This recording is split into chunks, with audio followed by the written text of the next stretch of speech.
May buntag na itong tanan. So mga hilo man ang may response kasi baka sa putong Bisaya. Bisaya mo itong ipananta ganina. Good morning sa matag usa. Okay. At kita sa pagpungan sa pulong sa Diyos na diin nagsilista sa mga messages sa mga wali nato. Kining pagtuon usab nagsubaybay kita sa mga pipila ka mga chapters. So nahumana ang chapter 9 na gidala ni Pastor Bong last time ug ni Pastor Ryan ug karon usab adto kita sa chapter 10 niining libro sa 1 Corinthians.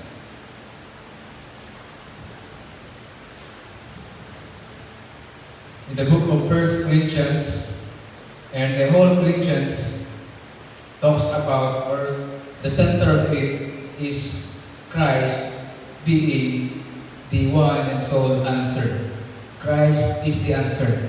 Mao gini ang tubag sa mga suliran sa mga problema sa iglesia sulod diha sa Corinto. Ug mao ni ang address ni Pablo ngadto sa mga taga Corinto. And his answer is simple. Christ is the answer. But we are going to expound the words and the Word of God here this morning. And we are going to talk about the whole, just a few verses of chapter 10, from verses 1 to 13. The date of today is June 5. And our overarching title for this morning is Learning from the Past. So this talks about the whole chapter 10, learn from the past. And the first part, which is, there are three parts here in chapter 10. The first part we will be talking about, as Paul is addressing in admonition, don't feel secure in ceremony. Don't feel secure in ceremony. So we're going to talk these topics here this morning. And before that, mag-review ta sa mga niaging messages. Let us lay aside, again diha in Hebrews chapter 12 verse 1, wherefore seeing we also are compassed about with so great a cloud of witnesses, let us lay aside every weight and the sin which doth so easily beset us, and let us run with patience the race that is set before us. So this is the message or the challenge or encouragement na gihatag sa itong magbawali nga gisulti usab sa writer in the book of Hebrews to let us run with patience. And in running, as Paul closed in his letters in chapter 9 verse 24 to 27, Paul encourages the believers that when we run, we must have first self-discipline. Self-discipline in running. Kaya diba kung magdagan ka, matuta sa isulti ni Pastor Bong last time, kung magdagan ka o wag kay training, ning kalit na nagsunod og dagat ang may tabo. Napakas kung atunga o pang-abot sa imong finish line, di kuya pa na ka, kitabang na gidayungan na ka dito. Kaya wala na. Kailangan na medical rescue. Kaya tungod, wala kayo disiplina sa lawas, wag ka na exercise daan, wag ka na warm up daan, mo nang hitabo, nanidagan ka, pildido ka, wag ka kaabot dito sa finish line, o ang resulta, nagluya ka, and it will cause upan kang anak mamatay ka. No? So Paul encourages us in chapter 9 and the writers of Hebrews to let us run with patience the race that is set before us. And the whole chapter 9, this talks about the model of leadership. In the first verses in chapter 9, it talks about laying aside our rights. Muna ang sa kanina naman wali ni Pastor Ryan na let us lay aside, or we must lay aside our rights in order to win some. We must not push our rights na atong kitungod na kay katungod, doon na kay kagawasan, doon na kay liberty. Therefore, mukhaon na lang kaani, mabuhat na lang butanga without considering the people around you na pwede sila ma-stumble. Pwede sila na, kistuhan ka to siya, ano nang buhat mo siya ito. So this is this encouragement of Paul, or admonition of Paul to lay aside our rights to win some. And ikaduha, sa wali ni Pastor Ryan, to every person as a model of leadership, to every person, he must become his servant, or to become, or by becoming all things to all people. All things to all people, becoming all things to all people. Sa kang Pablo nga case, siya o sa kahudiyo, so kung iya makauban hudiyo, makisama sa mga hudiyo.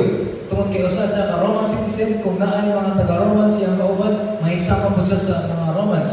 O kung ang iyang mga kauban sa mga malamon, mga Grigo, mga Greek, ganapon siya background as he is studying under Alexander, Greek.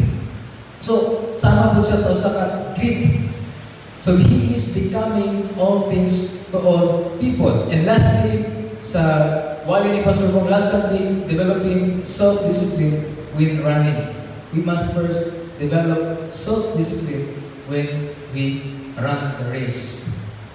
So, having said these things, Paul now goes back to the original question about idolatry in chapter 10. So pag abot na ito din sa chapter 10, nga mao ang mensahe na ito kung pumuntagon, nag-hisgot na si Pablo may tungod sa idolatry, and he is now illustrating the history of the Israelites.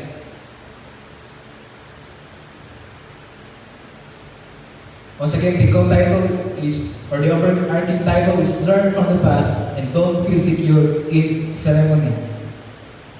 Now, I grew up in an unfortunate stereotype of history as kind dry and irrelevant. So, because of that, I shed away in history. Wa ko mo, hindi ko ganahan. Kaya tungkol na kung ang history, way hinundan, sa ko, okay na akong problema sa oras high school. Kaya history subject na ganit, hindi ko ganahan. Kaya pasahon, dagang sa kohon, ito ba, hindi akong conversation. And so, I shed away all the subjects on history, but when I became a student of theology, one or two exciting professors with the help of Pastor Ray and Pastor Mel sa akong theology na akong eskwelahan. With them, with the help of them, I discovered the importance, the value, and even the unsa ka halangdon kining history. Unsa ang hisgutan ang scope gid sa history.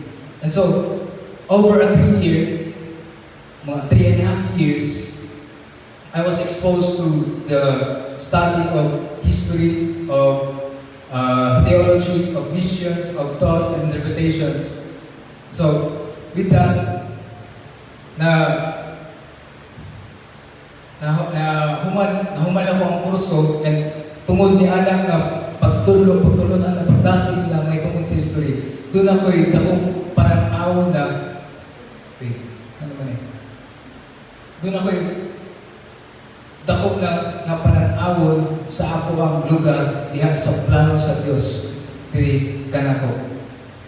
How come? Kay tungod pagkaybalo nako sa history sa Israel, sa church, and even during the time of Jesus Christ, may balaan ng mga tanan na pahitabo. Makita nimo ang dako plano gitaw na siya, the grand plan of God. May tungkol sa kalibutan. O unsa ang mga kahibulugan, mga manindot na butang igibaw sa Diyos kaniadto sa daang kasabutan, the Old Testament until the New Testament at hangtod karon. So we learn from our history. So daghan ka nato nakadungog na people who forget history tend to keep making the same mistakes and keep having to start over rather than being able to like get wisdom from the accomplishments from the past. Daghan ka nato na nagbalik-balik naghimo sa mga butang na diin nakahibawan mo ta na sayo to dito maayo dako kay epekto sa pagkanabuhi but gibalik yan po na to himo. That's why history History repeats itself. O ba na? Because those people who tend to forget history, people who forget history tend to repeat it. And so, sa pagpadayon nga apil ni Pablo ngadto sa mga Korinto diha sa panaghiusa, karon nagpahinumdum usab siya sa mga lessons pagtulunan nga pwedeng makatunan gikan sa history, particularly sa mga Israelites.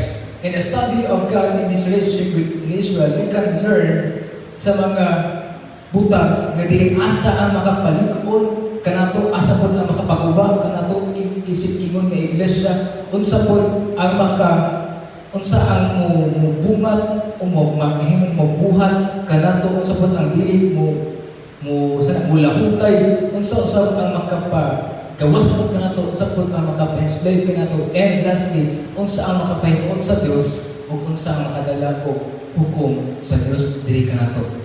So si Pablo nagsulti, nagpahinumdum sa mga taga-Korinto unsa kining mga butanga ang ngayon nilang mahinumduman, ang ngayon nilang mahibalaan gikan sa example sa mga Israelites that they shouldn't repeat it. Maybe the Corinthians were Gentiles, di ba? So ang law is, or ang Old Testament is paraphrased sa mga Hudyo, but maybe they are really integrated with each other na nakahibalo na sila sa balahod o sa history o sa mga Israelita. And so, we are going to read now the verses pertaining this topic to learn from the past and to not feel secure in ceremony. In verse 1, in the book of 1 Corinthians chapter 10, moreover, brethren, I do not want you to be unaware that all our fathers were under the cloud, all passed through the sea, all were baptized into Moses in the cloud and in the sea, all ate the same spiritual food, and all drank the same spiritual drink, for they drank of that spiritual rock that followed them, and that rock was Christ. But with most of them, God was not well pleased, for their bodies were scattered in the wilderness. Now these things became our example, so that they intend that we should not lust after evil things as they also lusted, and do not become idolaters as were some of them. As it is written, the people sat down to eat and drink and rose up to play. Nor let us commit sexual immorality as some of them did, and in one day 23,000 fell. Nor let us tempt Christ as some of them also tempted and were destroyed by serpents. Nor complain as some of them also complained and were destroyed by the destroyer. Now all these things happened to them as examples, and they were written for our admonition, upon whom the ends of the ages have come. Therefore let him who thinks he stands take heed lest he fall. No temptation has overtaken you except such as is common to man, but God is faithful, who will not allow you to be tempted beyond what you are able, but with the temptation will also make the way escape, yet you will be able to bear it. Dahil ang pulong sa Diyos na atong gibasa. Sa atong masabtan ni Ini, na nagsugod si Pablo once again pagsulti, pag-remind nila sa mga Israelita kaning adto in the Old Testament. From the general tenor of Paul's words here, it seems that there were individuals sa Corinthian church na naguna-una na tungod kay naka-partake na sila o nabautismuhan na sila o naka-partake na siya sa Lord's Supper, and then tungod nga na immune na siya sa danger or immune na siya sa pwedeng may tabo kaniya. And particularly sa mga taga-Korinto, immune na sila sa pag-worship sa mga idols in the temple. So muna nanisulti sa Pablo ni Ini nga pareha po lang sa usa ka tawo sa mga nagkakaroon nga tungod kay nabaksina na baksina na anti-COVID karon dili na mahadlok ka budong sa public places tungod kay baksina di ako matakdan. Murang ingala nga pangunahon na. So muna yung si Pablo nagpahinumdum kanina na tungod bisan og nabautismohan na sila, bisan og naka-partake na sila sa Lord's Supper or partake sila sa Lord's Supper, dili sila immune sa any danger na mabot kanila bisan og nakahuman na sa bautismo, bisan o nakapartake na sila sa Lord's Supper, dili ni makapa-immune kanato. And for the Corinthians, dili makabalikay kanila sa pagsimba sa mga idols, because this is rampant in Corinth. Kaya tumadaghan ang mga dili mo totoo, mga Gentiles, o daghan ang mga tao dito na Corinto na nagsimba o mga Diyos-Diyos, mag-apil-apil o kaon dito sa templo na diin nagsimba o Diyos-Diyos.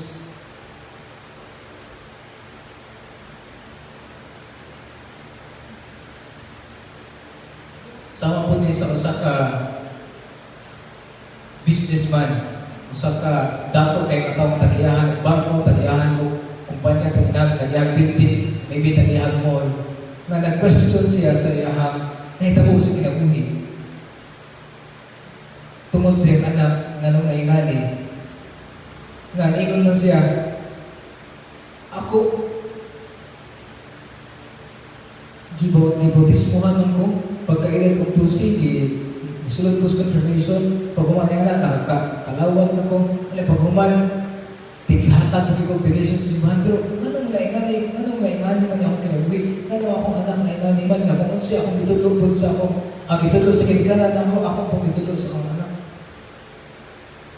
So, makapunta na ko ba ang sa katawan niya na kung siya nag-unahon na nasa iyang pagkabata o sa iyang pagtubo, nag-unahon na sa bautismuhan, nag-confirmation, o niya kalawat, o niya immune na siya o accepted na siya sa mga pwedeng mahitabo sa iyang kinabuhi.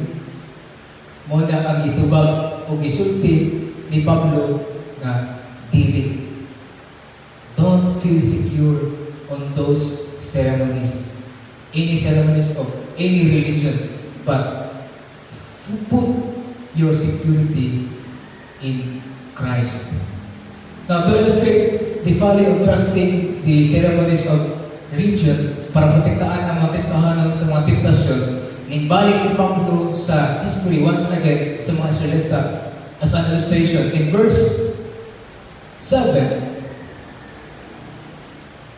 an example from Israel, verse 1, moreover, brethren, I do not want you to be unaware that all our fathers were under the cloud, all passed through the sea.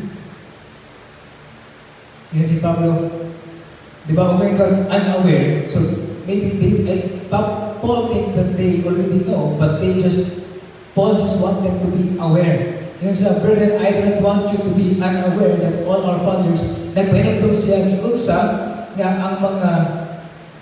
ang mga Israelita nining panahon na they were all under the cloud, all passed through the sea.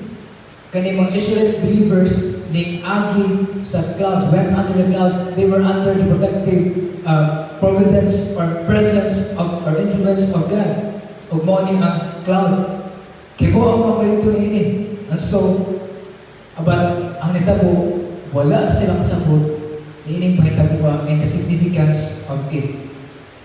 All under the cloud, first, the cloud that led them to the wilderness wanderings symbolized God's loving care.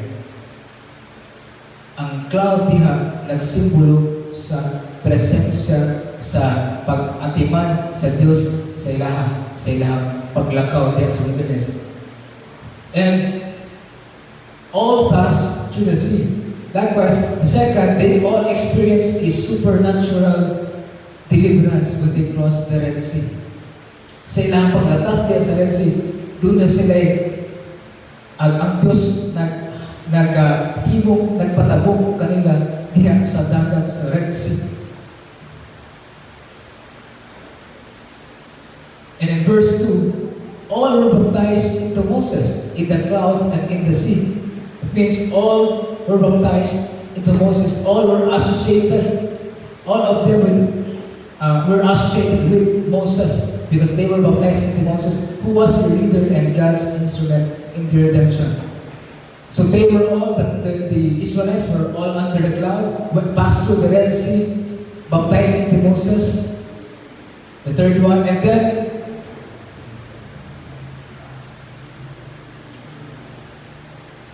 I'll just show you a chart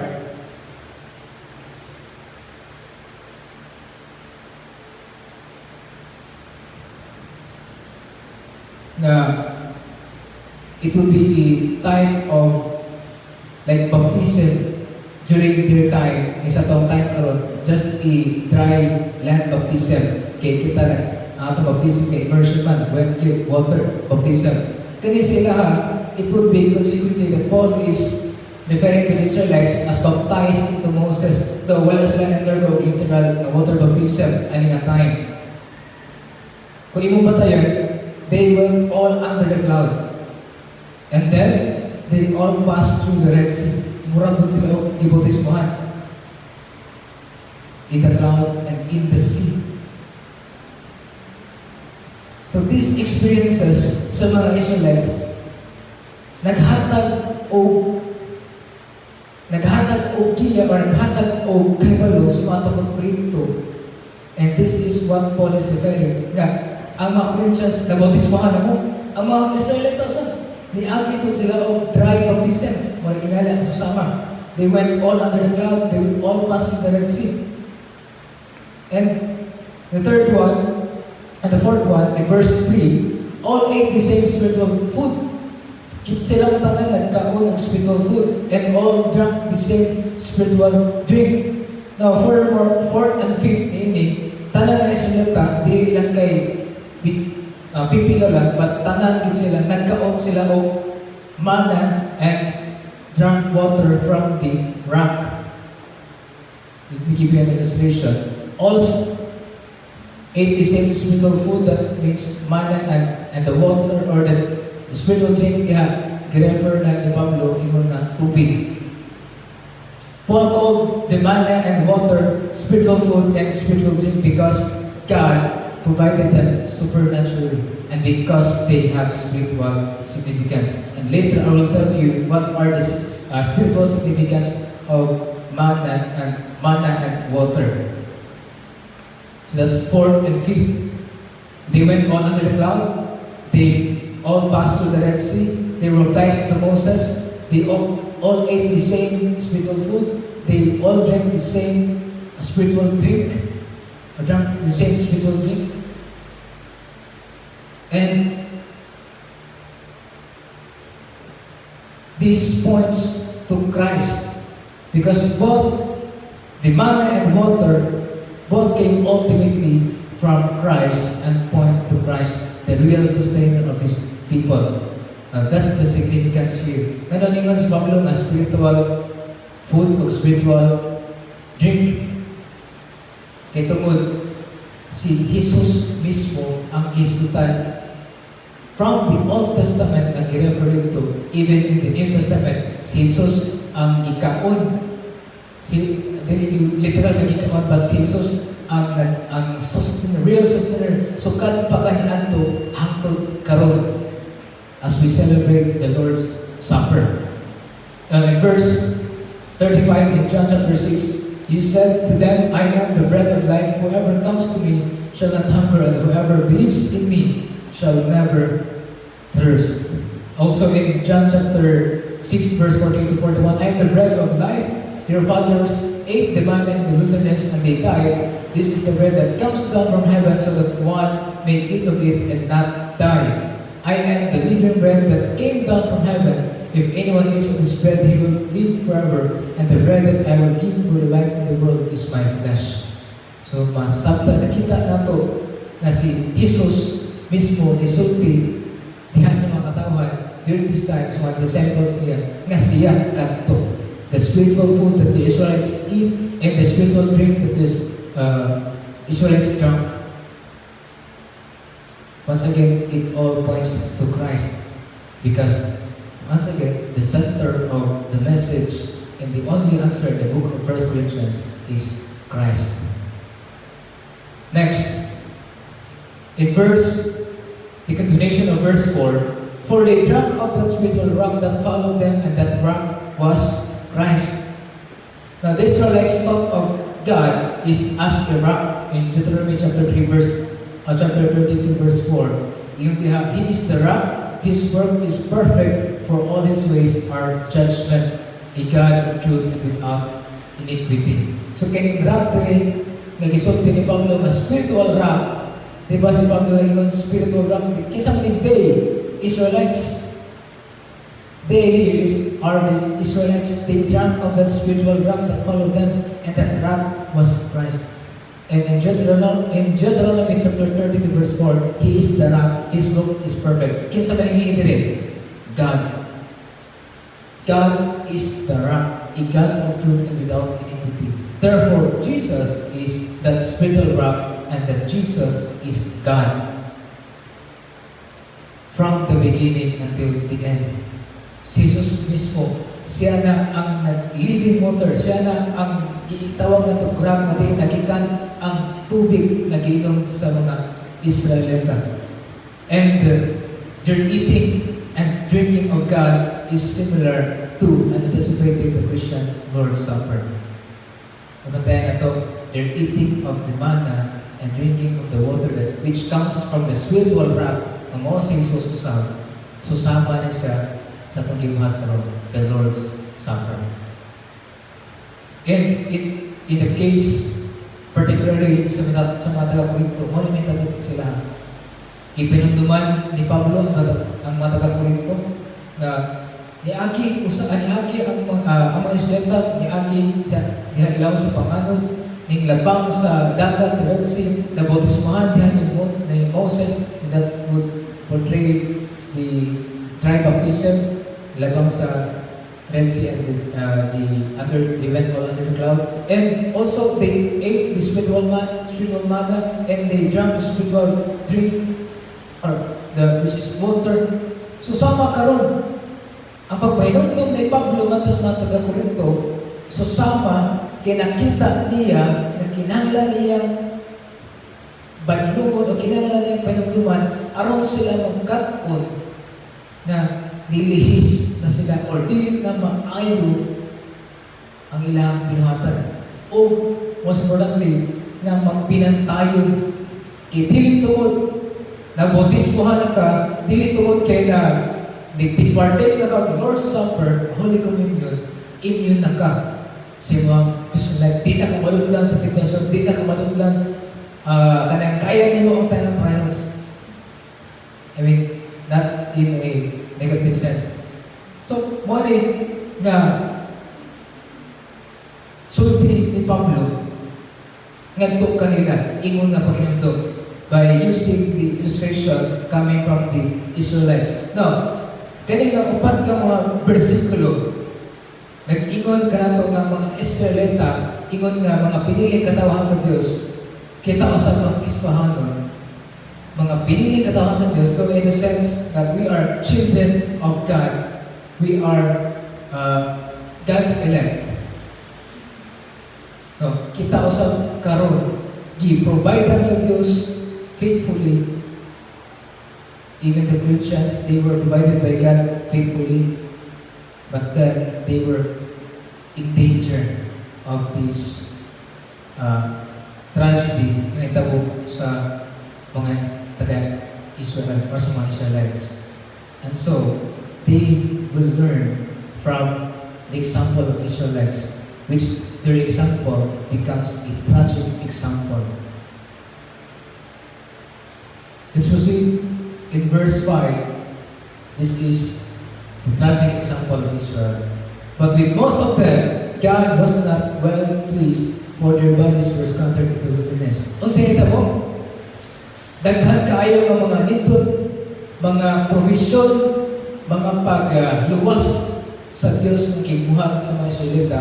But in verse 5, mo niyang kisulti ni Pablo, quoting or referring to what happened during this time in the book of Numbers. But with most of them, God was not well pleased. Now, in spite of all the blessings similar to those Christians na gi-enjoy nato, sa makita mo kasalanan na kina-enjoy nato, God was not happy. He is not well pleased with the people of Israel.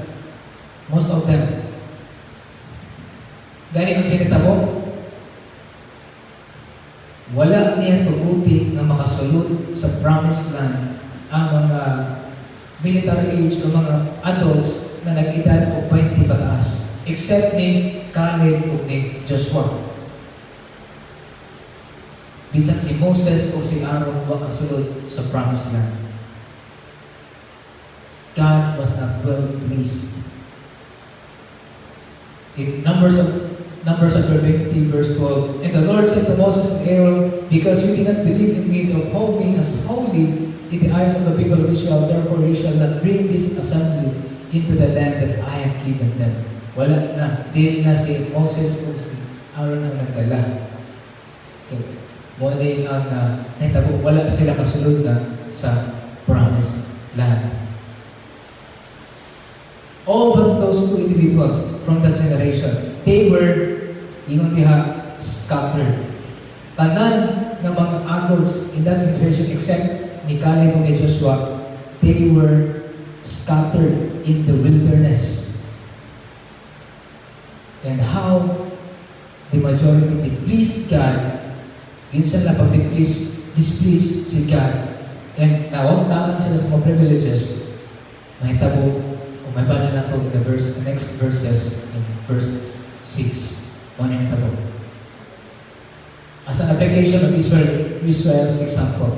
Now, these things became our examples to the intent that we should not lust after evil things as they also lusted. Now, these things, the experiences of Israelites became our examples.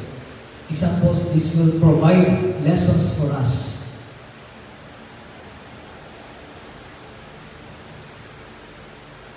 Ingon nga ang bautismo, ang ilang sinati na tagatagaman nga bautismo kung pag-partake sa Lord's Supper, pag-inom sa pagkakasama o pag-inom sa tubig, wala ka na makapa-exempt nila sa disiplina sa Diyos. Diba? Niagi sila sa those five, na bautismo ni Moses, nakakaon sila sa mana, inom sila sa tubig, but those did not exempt them to crave or to lust for evil things. Di pa enough nila. They still crave and lust for evil things. To the intent, one yung given ni Pablo. Now these things became our examples.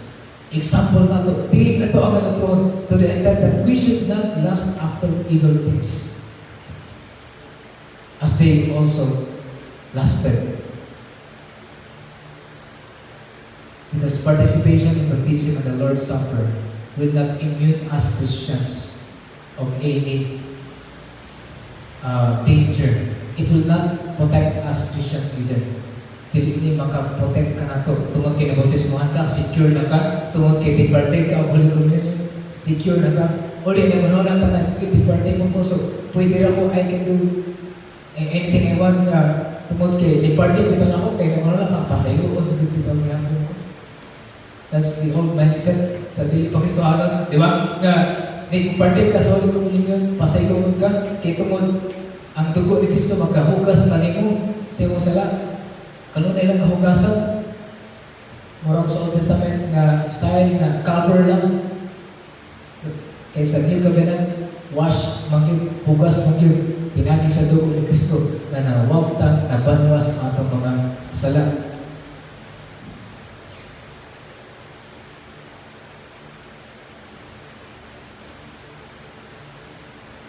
Kung balikon, ang examples diha, and the Greek word for examples is typos, from which we get the English word type. So, mga experiences sa mga Israelita, those are types. Those are times in which ang ilang mga early examples sa ilang sitwasyon sa una, it would later recur in later history.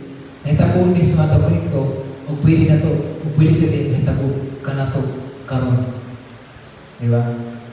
Na ang mga Christians, magunahon na, nabautismohan na, take-partake ng Lord's Supper, Holy Communion, and then they can just do anything they want. And Paul is reminding us, we are not immune, and we are not protected by those ordinances. Those are just ordinances. they have nothing to do with our Christian living, Christian lifestyle. God is not interested on those ceremonies, but God is interested on how you live your life.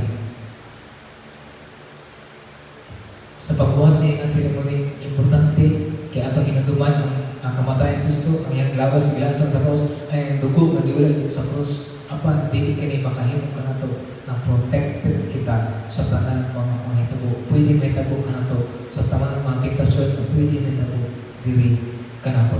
In verse 7 to 10, in these verses 7 to 10, nag-cite si Pablo upat ka mga practices nga nagahimo na ang mga Israelita nahimo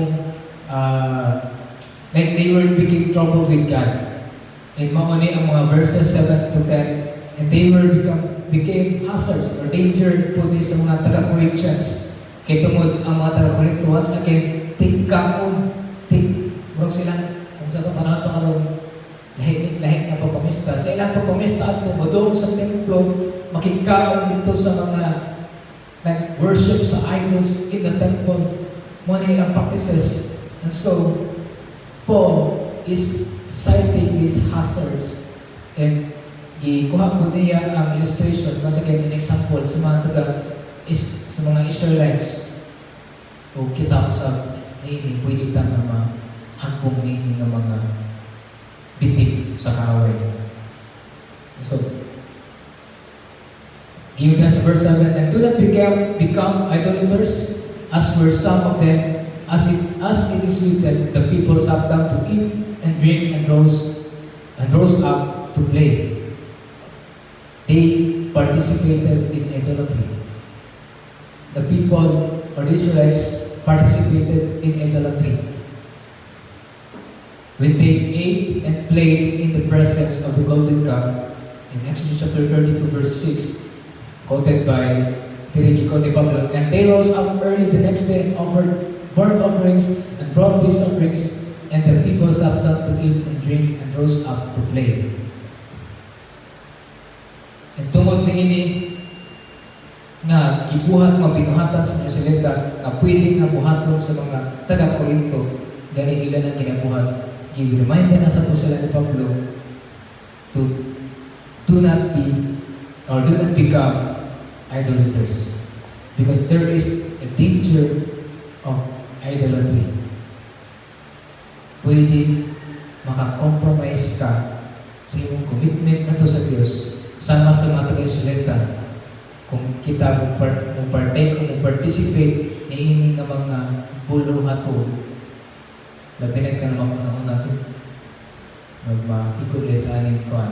Di mo po kung magalaw na gusto ka na invite mo ko dahil lista, pero diskutan naman na ba, diskutan sa mga nyagi, mga walang na those were nothing, because idols are nothing, but we are reminded, as Paul is reminding the Corinthians, sa mga naitabo sa Israel, sa mga Israelita, na diin, ipahimungaan nila, giniya, ang mga taga-Corinto, to do not become idolaters, do not partake in any feast, particularly in the Old Testament, ng mga idol worship, temples for idol worship. Sa ito ako ron, patron man eh. So, sa inuhan ng conviction, either umattend ka, or umutapong ka, participate ka, or dili. Padayon ta. In verse 8, nor let us commit sexual immorality, as some of them did, and in one day, 23,000 fell. Immorality here, that the Israelites acted or practiced immorality or acted immorally or literally fornication when they participated in one of the Moabites' religious feast.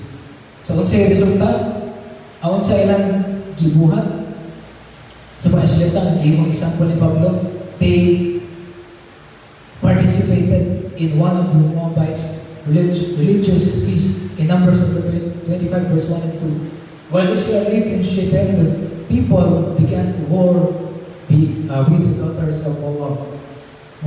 Nakikilawas sa mga Moabites, mga dili-Hudiyo. hugaw kini sa pananaw sa Dios ug alang sa mga Israelita. And kanang bisan yata ilang kini gibuhat ug mo ni sulti ni Pablo, Lord, nor let us commit sexual immorality as some of them did, and one day 23,000 fell. Let's fast forward. Verse 9, nor let us tempt Christ as some of them also tempted and were destroyed by serpents. So third, the Israelites tested Christ by taxing his patience. Tempt Christ. Ang original or ang best manuscript meaning nag-suggest na ang word nila is Christ, not Lord. Because some manuscripts, some translations sabi nang gamit niya is, nor let us tempt the Lord. But here, according to the best manuscripts na available, the correct word here is Christ. Wala nga, kung si Pablo nag-stress din na it was Christ himself na gina-testing sa mga taga-Israelita, going back to the Old Testament, and in the New Testament sa mga taga-Corinto, and then they are testing Christ himself. The Israelites testing Christ himself. Nasa man yung testing or tempt, ang atong verse niya is tempt man. Nor let us tempt Christ. According to Numbers chapter 21 to verse 5 to 6, and the people spoke against God and against Moses, why have you brought us up out of Egypt to die in the wilderness? For there is no food and no water, and we will go this worthless food. Then the Lord sent fiery serpents among the people, and they beat the people, so that many people of Israel died. They tempt God. Kasi itapos nila na matay sila. Mura ba o ilang gider si God na, Lord, nag-promise ka nga, di ba, provided din mo, nag-ingon imong pulo, but then sa ilang pagsulti na, doubting sila. Di ba, nag-promise ka, Lord, doubtful day ka sa provision o sa pagka-faithful ni God. And they continue to complain sa provision sa Diyos kanila. Even giprovided sa ni Lord o mana ay kanyang tubig, wala niya pong dili ko na enough kanila.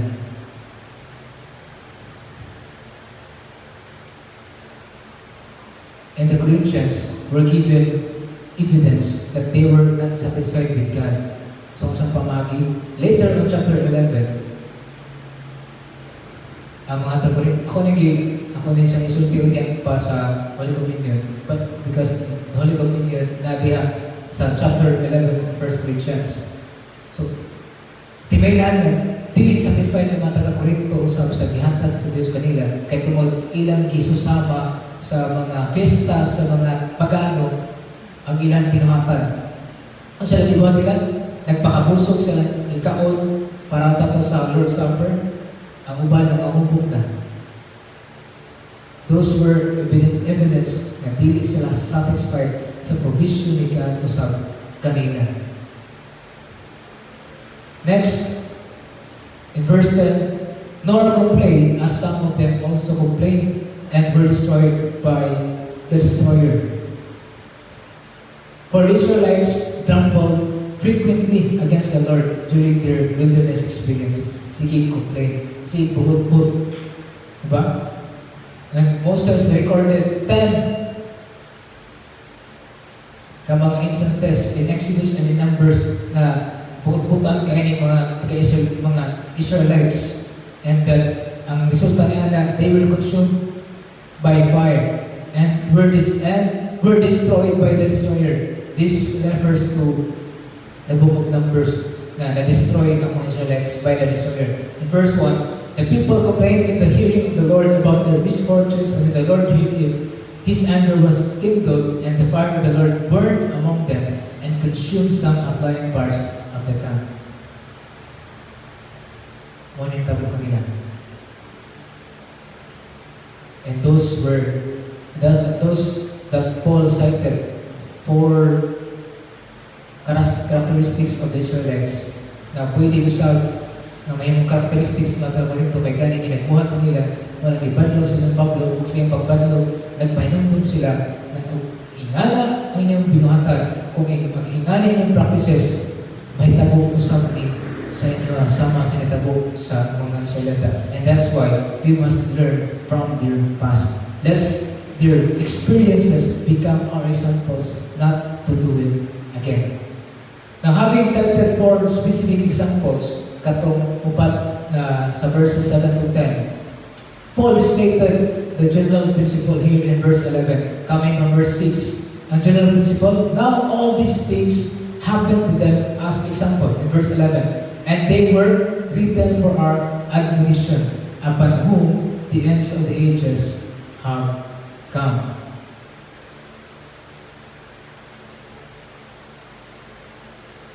Once again, all these things happen to them, yes, Pablo, as examples. Example ka na nato. Particularly sa mga taga-Corinthians, it will be, or it happened to them as our examples. And they were written for our admonition. Alang sa pagpahimangno ka nato, upon whom the ends of the ages have come. And kaning last phrase nga sa verse, upon whom the ends of the ages have come, refers to the present age as the time of the fulfillment about which the Old Testament prophets had spoken. So, hangtod sa panahon ni Pablo, o hangtod kanaton karon na natuman kini nga gisulti sa propeta sa daang kasabutan in the Old Testament. That's why we should be careful that we do not overlook the lessons from history, since we live in these perilous or referred times. According to Second Timothy chapter 3 or 1 Timothy kung kasayo, either these two, in chapter 3, according to Paul in his writings to 1 Timothy chapter 3, that the end times, the perilous times will come, and these are o mo kani ang panahon sa katapusang mga adlaw. And so we need to be really careful and don't overlook the lessons from the history, from the past, especially sa mga Israelita o kanato karon ang lessons coming from the Corinthians. Grabe ang pagpadlong ni Pablo. Kung mingon pa ka na pastor si Pablo, grabe ang stress ni Pablo sa iyang iglesia sa Corinto, mga membros sa Corinto. So, grabe gini niya, mga nga iyang mga letters to Corinto sa grabe kay admonition, pagbadlong, but also encouragement. Next, in verses 6 to 11, ato ni nahuman, but doon ay mga lessons na itong pwede makatunan niini na pwede na ito apply sa itong kalibutan karon. Well, the wording niya is negative siya because it is for prohibition again na gisulti ni Pablo, but in a positive sense, pwede na ito i-reverse positively, and so this is how we do it. There are Paul's provisions and Paul's positive action. In verse 6, bagay yung diha, don't lust after evil things. Our positive action must be learn to desire what is really good for you. Negatively, because this is Paul's provisions, but reverse and stated positively, we can learn to discern what is really good for you. And next, do not become idolaters. Can be translated for today, don't let anything replace God in your affection. Another one in verse 8, let us not commit fornication. Now, this is a positive call to put our sexual drives and their expression into the context of love and commitment. You see, there are a positive side here na resulti as provision si Pablo that we can do these things. We are able to do these things as Christians if we are mindful enough, if we are aware enough of the history in the past, even to the experiences sa mga taga-Corinto. And lastly, let us not try the Lord.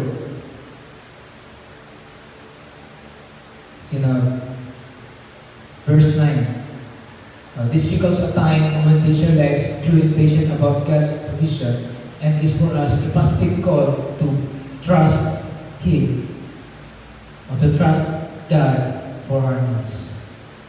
The next, do not complain. Is a reference to the frequent murmurings of the Israelites, and is a call for us to keep a positive and wholesome spirit. And lastly, verse 11.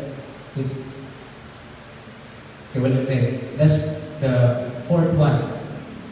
Verse 7, 8, 9, and 10. So Paul concluded with a word of warning to those who were overconfident. And they have, therefore let him who thinks he stands take heed. Those who are confident that they will be right with God, take heed lest he fall. Napipag-ibang si Pablo din nag-warning siya. Those who think that they are confident that they will all right with God, take heed that he does not fall. Now, to end this, there are nakikitawag na kung ano ipagita kayo sa Kuya Mr. Mr. Mga words. Kaya nagitawag na ito, PPE karon nagigamit sa mga medical doctors, di ba? PPE, may tawag na ano? Sabihin nga na, something meaning sa PPE, something, but ang E dihan is equipment man. Basta ay mga protection para sa mga doctors, mga nurses, sa pag-accommodate sila sa mga COVID-19 na patients. So, as our PPE, pointed practical exertion,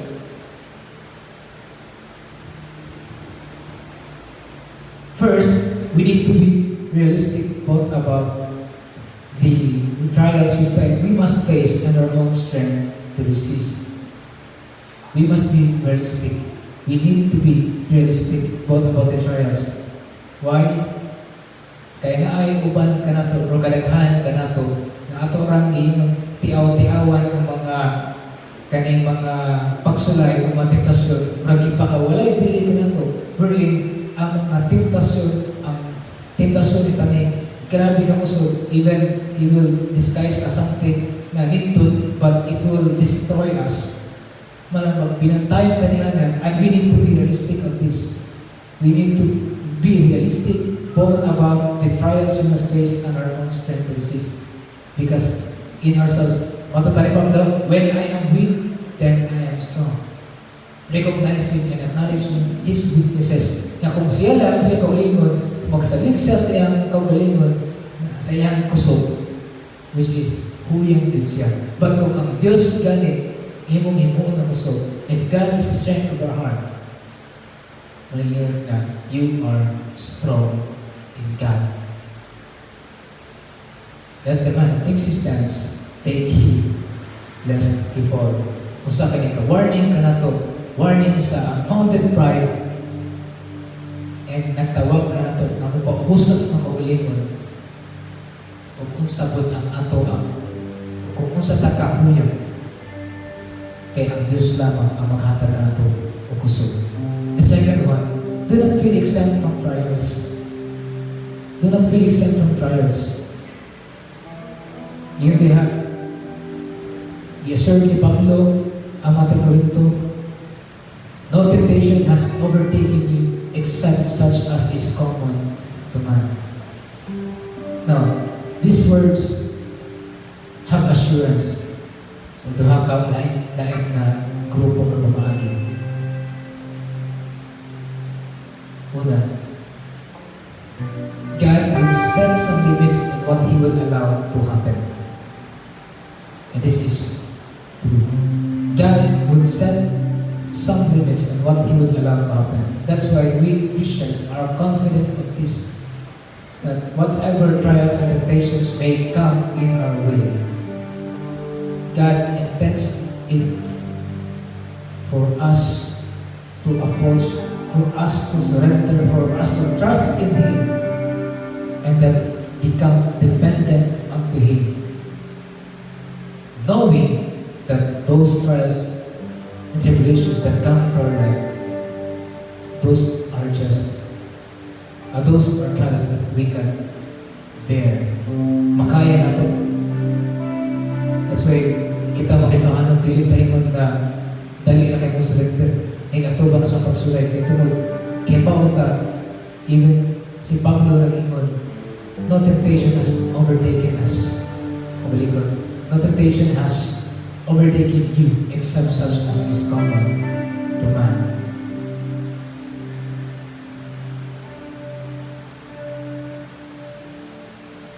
But God is faithful, who will not allow you to be tempted beyond what you are able. Kaya tungod matinag-anon ang Diyos. Ikaduha, God will also make the way you escape with the temptation that you may able to bear it. Pagkanindod, no? Tungod kay ang Diyos matinag-anon because God is faithful. Paul assures us, with the temptation, He will also make a way of escape that you will be able to bear it.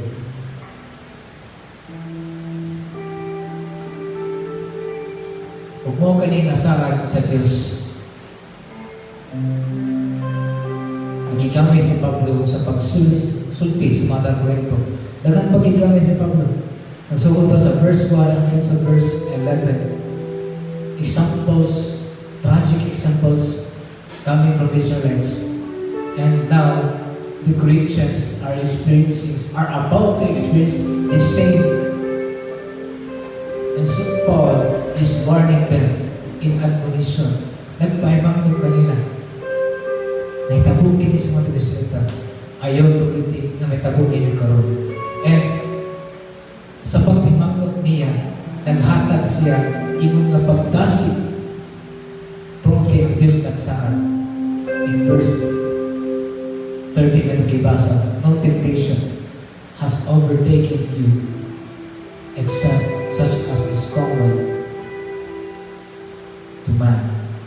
But God is faithful, who will not allow you to be tempted beyond what you are able. But with the temptation will also make the way of escape that you will be able to bear it.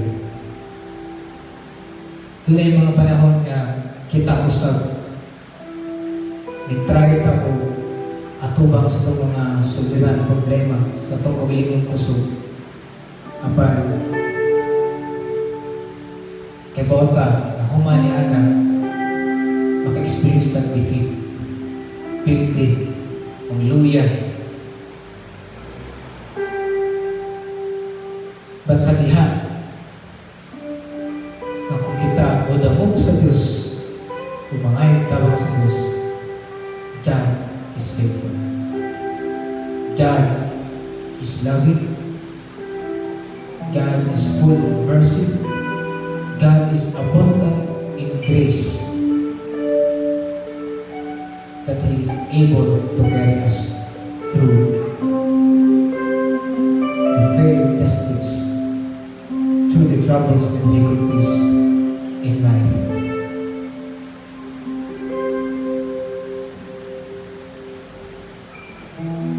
Let's pray.